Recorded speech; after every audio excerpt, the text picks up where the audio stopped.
Je donne la parole directement à Madame Lamianechi. Merci beaucoup, Madame la Présidente. C'est toujours un plaisir de participer aux journées à Fateh Hamol. Merci, mes amis, pour l'invitation.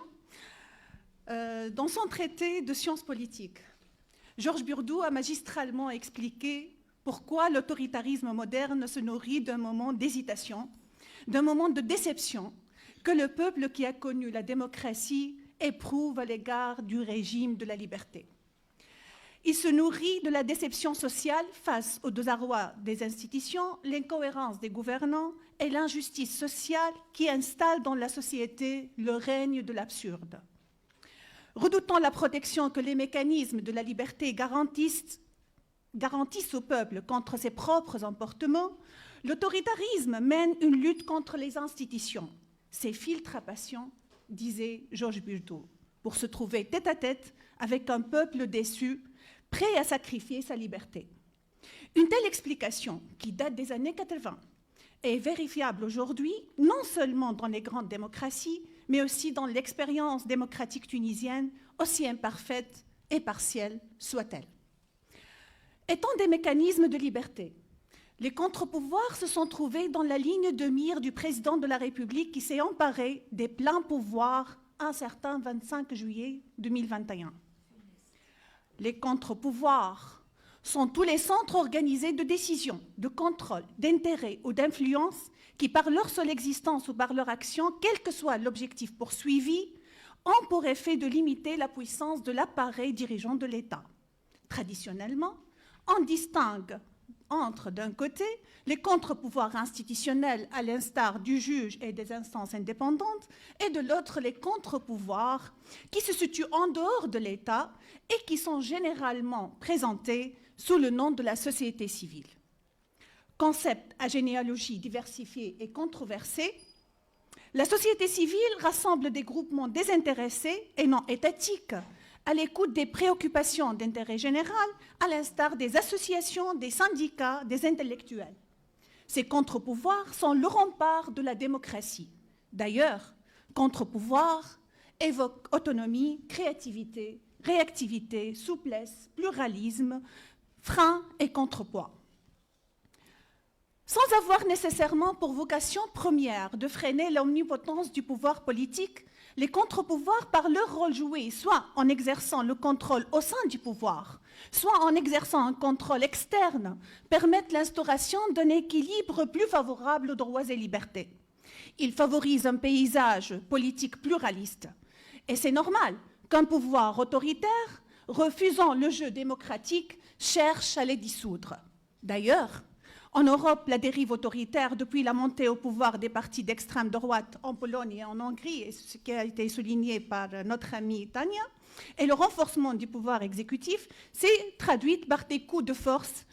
Et un démantèlement, vous avez parlé du démantèlement du pouvoir juridictionnel, mais également de l'université, des médias et de la société civile. Donc partout dans le monde, on parle de crise des contre-pouvoirs, résultat de la montée du pluralisme et de l'autoritarisme. Aux États-Unis, la présidence de Trump a constitué une offensive systématique pour éliminer tous les garde-fous contre l'expansion de ses pouvoirs.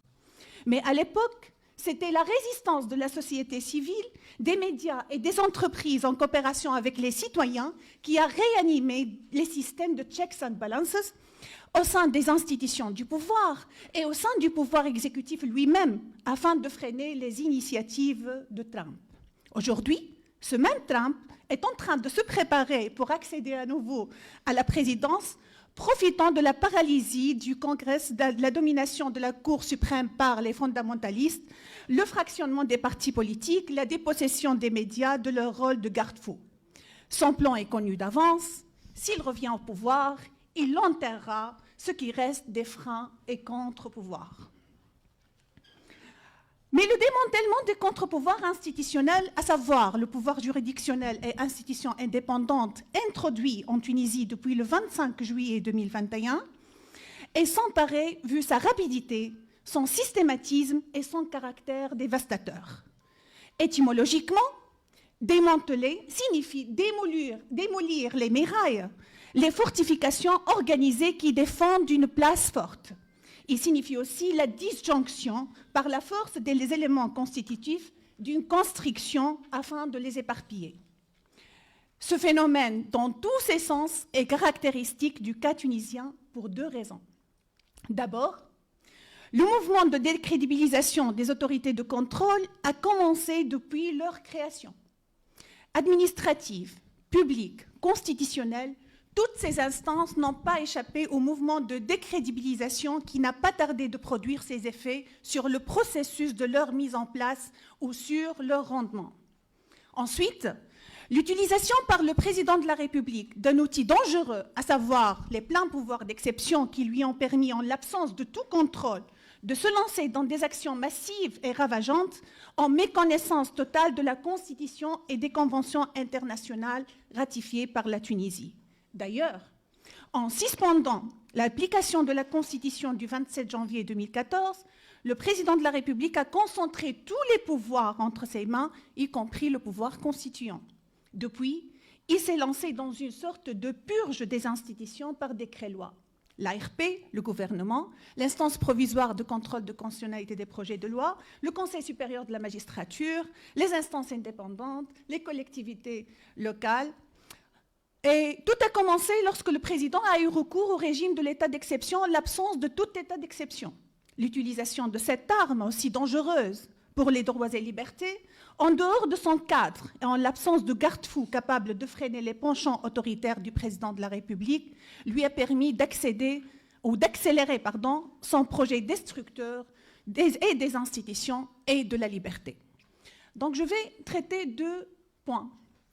Donc premier point, des actions stratégiques. Deuxième point, des actions visant la liberté politique. Donc des actions stratégiques. La stratégie est définie comme étant un ensemble d'actions coordonnées, de manœuvres en vue d'atteindre un but précis.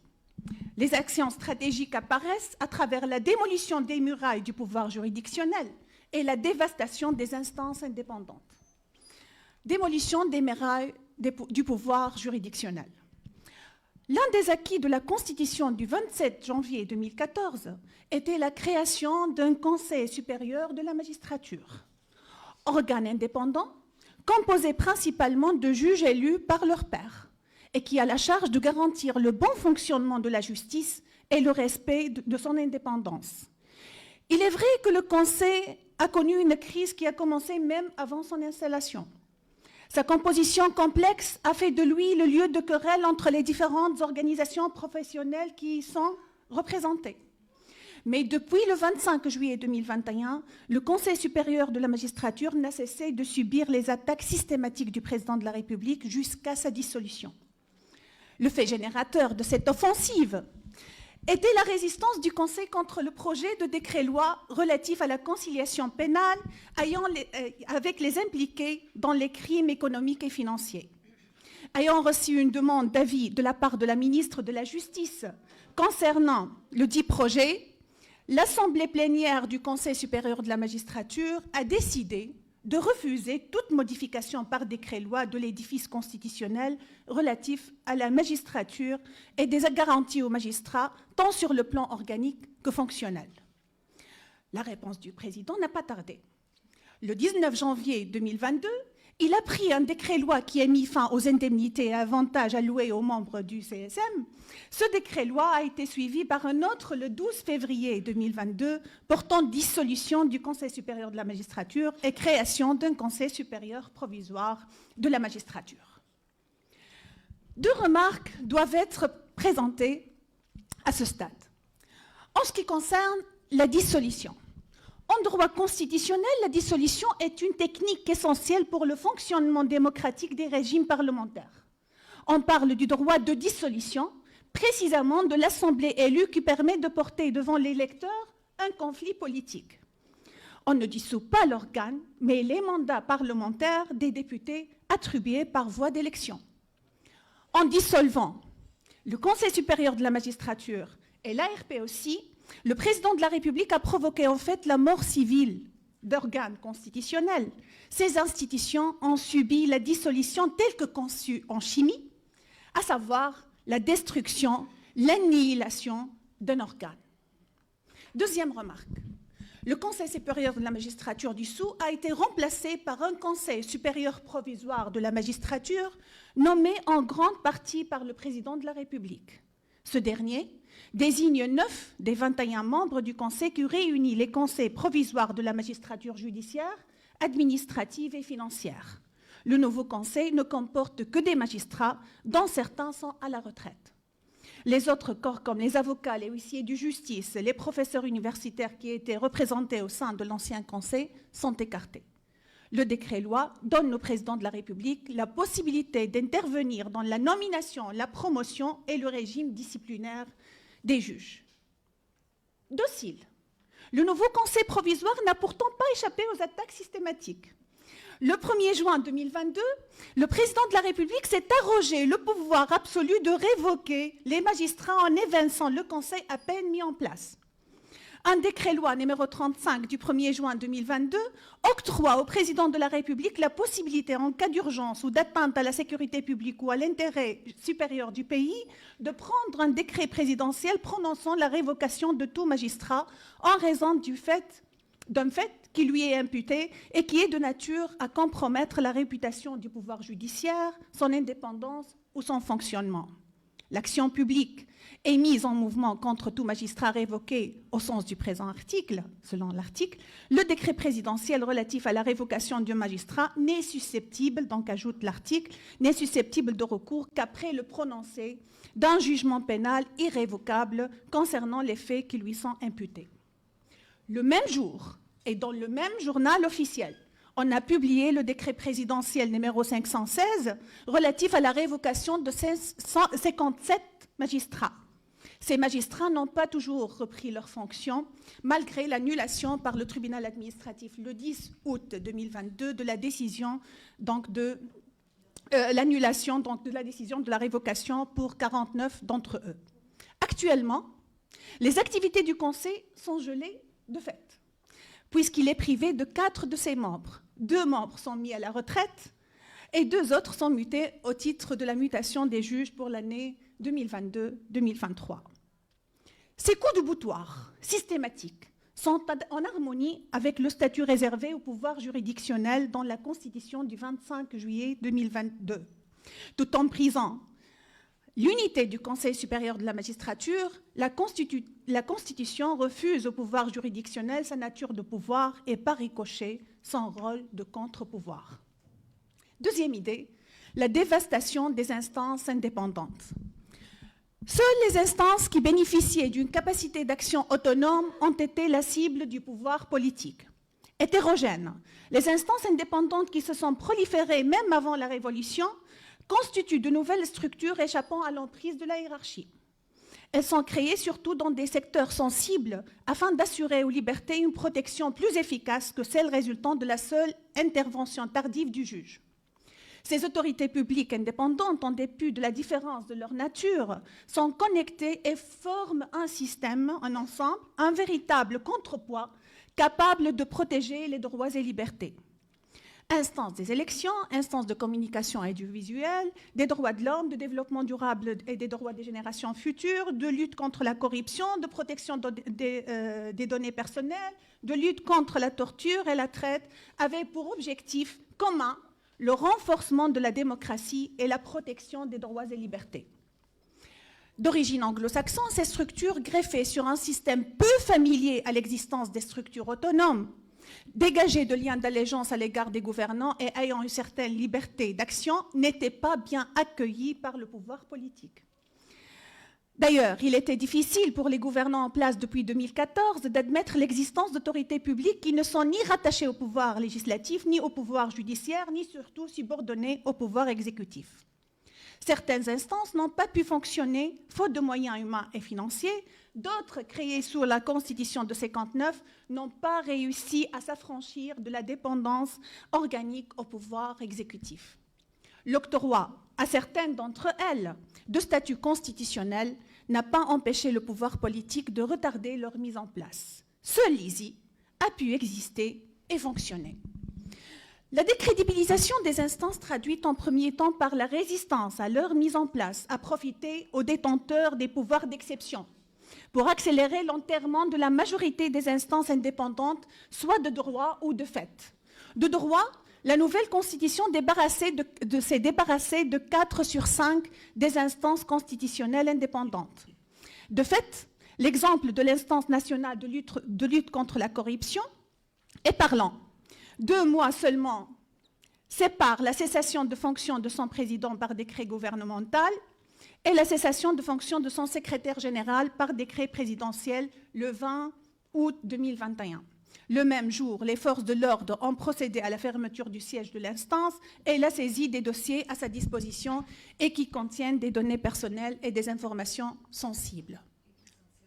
Oui, bref, tout à fait, le paysage institutionnel mosaïqué a laissé place à une ruine d'instances enterrées et d'autres agonisantes.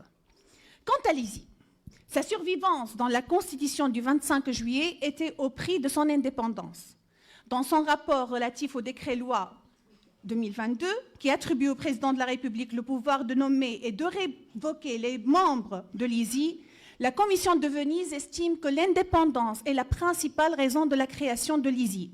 La réformer pour l'assujettir à l'exécutif présidentiel est une atteinte plus grave encore que ne l'aurait été sa suppression, puisque cela tend à maintenir la fiction d'un contrôle indépendant qui en réalité n'existe plus. Deuxième idée, des actions visant la liberté politique. Oui, c'est suffisant.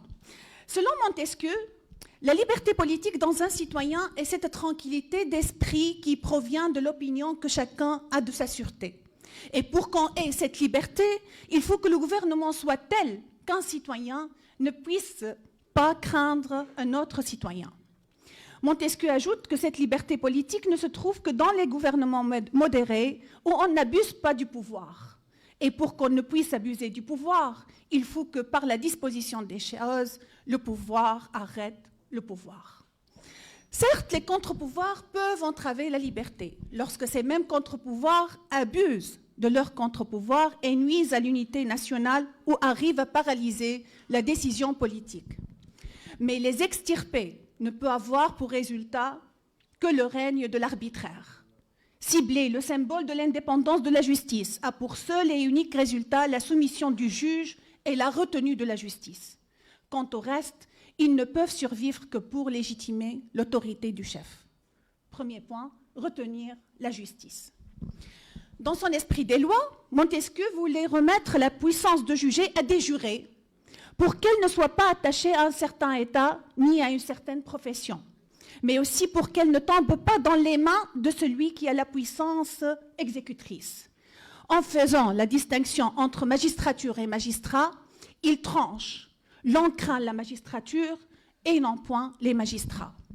Certes, le juge est censé être indépendant, en ne se soumettant dans l'exercice de ses fonctions qu'à l'autorité du droit. Le juge statue sur les affaires en se basant sur sa seule conscience. Son indépendance est une garantie pour le justiciable. Mais pour qu'il puisse exercer ce devoir de conduite exigeante, le juge a besoin de protection statutaire. Or, les révocations des magistrats, la suspension de leurs fonctions, l'absence de mesures disciplinaires et de poursuites pénales, leur mutation forcée, leur mise à la retraite obligatoire, le gel de leur salaire, le fait de les interdire de voyager, les pressions et les intimidations provenant du pouvoir exécutif qui se sont multipliées concomitamment avec la dissolution du Conseil supérieur de la magistrature ne semblent pas avoir pour résultat l'assainissement du secteur de la justice. Les attaques contre la justice et les juges n'auront pour seul résultat que l'établissement d'une justice aux ordres du pouvoir, puisqu'un juge qui craint pour sa place ne rend plus la justice. La chasse aux sorcières lancée contre les juges va de pair avec les procès ou les procès illusoires contre les opposants politiques, les hommes d'affaires, les journalistes qui sont censés être des contre-pouvoirs, en l'absence de garantie de procès équitable engagée par le président de la République qui s'est autodésigné à un certain moment à la tête du ministère public et bien sûr ses alliés. Dernier point, Madame la Présidente, légitimer l'autorité du chef. Les instances constitutionnelles existent encore. On a d'un côté une instance des élections subordonnée au pouvoir exécutif et dont la composition et le fonctionnement sont sous le contrôle du président de la République. à laquelle on a ajouté un Conseil supérieur de l'éducation et de l'enseignement qui émet un simple avis dans le domaine de l'éducation, de l'enseignement et de la recherche scientifique. Pour l'ISI, elle existe. Elle persiste à veiller sur les élections, mais au prix de son indépendance et au prix d'organisation d'élections libres, transparentes et conflictuelles. Selon le rapport de la Commission de Venise, la réforme de l'ISI par le décret-loi 22 soulève des objections de principe puisque précisément les élections pourraient ne plus être libres dans la mesure où il manquera une institution indépendante pour en juger. Certes, on persiste à solliciter périodiquement le peuple pour acclamer les choix du chef, mais avec la complicité de l'ISI qui se permet d'empiéter sur les compétences des autres instances, sur les compétences du législateur en ce qui concerne les compétences des conseils locaux. Le peuple est sollicité pour donner au chef un blanc-seing par le moyen du plébiscite ou en éliminant les concurrents politiques. Un politologue avait décrit cet état. Le peuple croira reconnaître sa volonté dans celle du chef, alors qu'en réalité, il n'aura jamais eu la possibilité d'avoir vraiment une volonté, ni a fortiori l'occasion de la manifester. Finalement, le processus de démantèlement des institutions démocratiques ne semble pas s'arrêter, profitant de la désaffection du peuple à leur égard et son désintérêt momentané pour la liberté. Face aux menaces grandissantes qui vont de pair avec la concentration poussée du pouvoir, projet de loi sur les associations, arrestations et intimidations et tout, la société civile s'est elle aussi éclipsée. Associations, à part quelques-unes, bien sûr, ordre des avocats, syndicats, universitaires sont hypnotisés. Or, seule la vigilance et la résistance de la société civile peuvent aider à réactiver l'élan révolutionnaire et à freiner la confiscation de la liberté. Merci pour votre attention.